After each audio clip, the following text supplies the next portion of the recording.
2 days ago, I did a video talking about super polymerization targets, and I talked about targets people use in the past and people are currently using right now, as well as some targets that I feel could be useful in the future, and you guys really seem to like that video a lot. I got a ton of comments, and in those comments, I noticed some questions popping up, I noticed some statements popping up, and I kind of wanted to address those in today's video.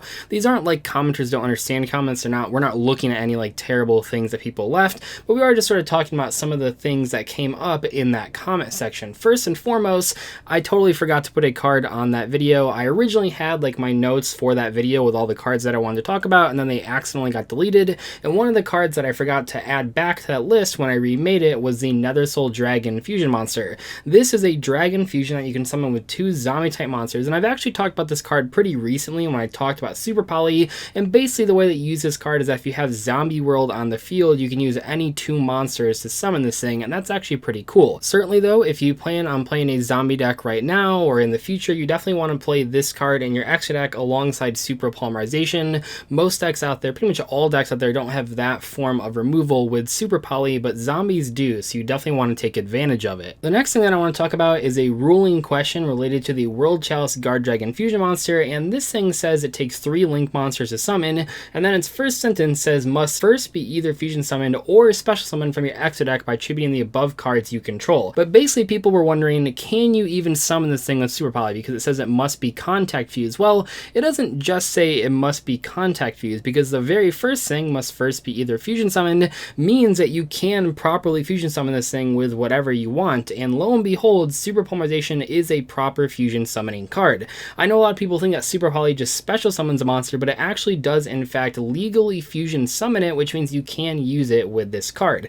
I noticed people got confused on that a few times, and it's perfectly fine, but you don't only have to contact fuse this card. You can, if you want to, send 3 of your link monsters to the graveyard to summon this thing. I probably wouldn't recommend that in most situations, but yes, you are perfectly legal to use Super Poly and summon this thing from your extra deck. The next card probably got the most comments in terms of how many people actually asked about a card that wasn't in the video. Sure, the Nethersoul Dragon got a lot of comments as well, but this one, Trishul, the Dragon of Icy Imprisonment, got so many comments from people that wondered why I didn't put this on the list. Now, why were they asking this? Well, they were asking it because if you look at only the fusion requirements of this card, you probably think it's ridiculous. It says it only takes any 3 monsters with different names, and yes, if you could summon this thing off of Super Poly, it absolutely would be one of the best targets out there, if not the best target.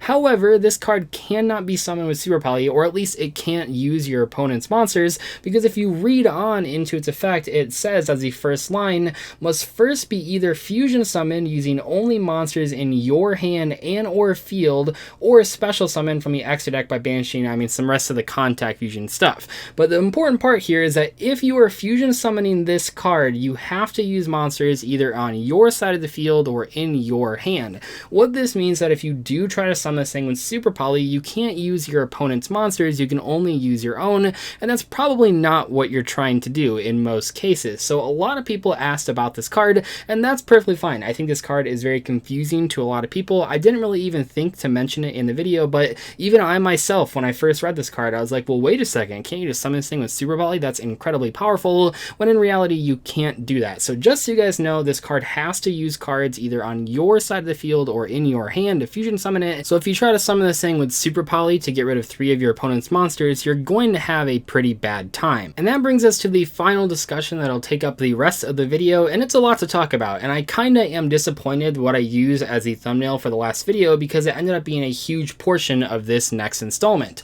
So Metal Foes Crimsonite was the very final card I mentioned in that video, and I noted that you can use this card in a Metal Foes deck to take out 2 of your opponent's monsters with 3,000 or less attack. In fact, I mentioned that because it happened to me in the YouTuber Grand Championship when Team Samurai did it to basically break my entire board with 1 Super Poly. And when I mentioned that, I got a bunch of comments, like so many comments. This is the most common thing that people actually said on that video is, well, Dzeeff, you're not thinking far enough. You can use this card in more ways than you're actually imagining. So the main thing that people were saying at first was that, well, this thing's really powerful at breaking pendulum boards because you can use it against their Electromite and then any 2 monsters that they had on the field, like Odd Eyes Vortex Dragon or any other negation cards. And to those people, which like I said wasn't a lot, but it was the first initial wave of comments, I would just point out that most pendulum players, I would would even say all Pendulum players are not ending their turn with the Electromite still on the field. Sometimes it happens if you can stop their combo and they leave it on the field and then they don't have a full board, but in the cases where your opponent actually does fully combo off, they're not going to leave Electromite on the board. That just doesn't happen. They usually have a bigger monster like the Dzeeff from Metaltron in the extra monster zone.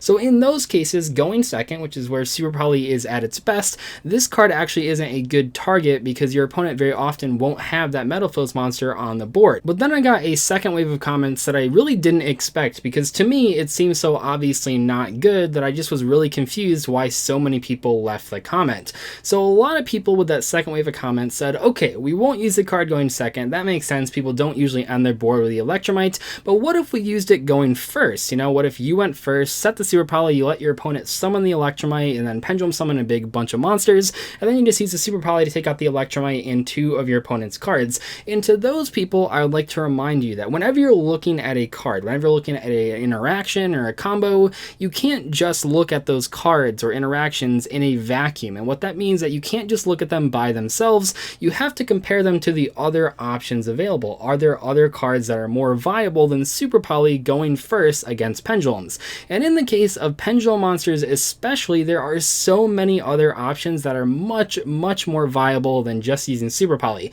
For example, Dimensional Barrier, Solemn Strike, even Solemn Judgment, those 3 cards are so much better against Pendulums and Pendulum summoning than Super Polymerization, even in that situation that we're talking about. If you allow your opponent to summon the Electromite, get the effect, get both of the effects, and you don't Super Poly, you are losing a lot of tempo, you're losing a lot of card advantage, because that's like a big playmaker for the Pendulum deck. Yes, the Pendulum summon is a huge deal, but by that point, your opponent has already used both effects of Electromite and gotten a ton of advantage. So if you just sit there and watch your opponent use both effects of Electromite just so that you can Super Poly them after they Pendulum summon, you're looking at a very difficult situation. Sure, sometimes they'll just Pendulum summon 2 monsters and have the 2 monsters and the Electromite, and the Super Poly is a blowout, but in a lot of cases, your opponent will be bringing out 3 monsters, or 4 monsters, or dare I say it, 5 monsters, and in those cases, you'd much rather have a card like Solemn Strike, or obviously Dimensional Barrier is like the best thing to have against a Pendulum deck. The fact of the matter is that in most cases, if you have an effect negation, you want to use it on the Electromite to stop both the effects from going through. Even in cases where you can like Ghost Ogre the Electromite to at least stop the second effect from going through, that's huge. That is a big deal, and you don't want to be stuck in a situation where you have negations for the Electromite that would get it off the board, but you don't want to use them, because if you do that, then you can't Super Poly your opponent. I'm just trying to say that yes, Super Poly is technically usable against Electromite, and technically usable when your opponent Pendulum summons with the Electromite on the board, but there are much better options out there, so you really have to think further than just, is this interaction cool, or is this interaction good? You have to think, is this the best answer for this particular deck out there, or are there other options? And in this case, there are many other options. But that led to a third wave of comments, and this one I actually agree with, and one that I wish I would have brought up in the video. So the third wave of comments were actually correct, and they pointed out that if you're a Pendulum player going second, you can basically use Super Poly to break whatever board you want. And while this isn't the most common thing, I mean, these cards have been out for a while and people really haven't been doing this, I do think it's worth talking about. So the basic gist here is that if your opponent has a big board full of a lot of negations, a lot of times you can still at the very least summon Electromite. Maybe its effects won't resolve, but you probably can get to it. It's pretty easy to do that without your opponent negating all of your cards even. Usually they'll let you summon the Electromite just because then they'll negate it when it's on the field. And if they do that, you can just use Super Poly and then break their entire board, and sure, you won't have the Electromite anymore, but if your opponent was already negating it, who really cares, right? It's just cool that you were able to get rid of monsters on their side of the field. And in that way, I actually really like the interaction. I think it's pretty cool. I don't know how common it will be, but it certainly is something to talk about, because I kind of like that. Breaking your opponent's board when you summon Electromite, a card you're always trying to summon, is a pretty cool benefit, although admittedly, Pendulums are mostly just a combo deck. They want to have all combo pieces in their hand, so maybe it's not worth bricking with copies of Super Poly, but maybe if you were already playing Super Poly against decks like Thunder Dragons, it might be worth it just to put that one copy of Crimson Knight in your extra deck just in case you need to break a board that Starving Venom Fusion Dragon isn't good against. But what was cool is that actually some of those people that were talking about that interaction also pointed out that in the mirror match is actually a much better card that you can summon, and that is Ade's Vortex Dragon. So the cool thing here is that you're already playing this card. Like, it's a very commonly played extra Vortex monster in the Pendulum deck,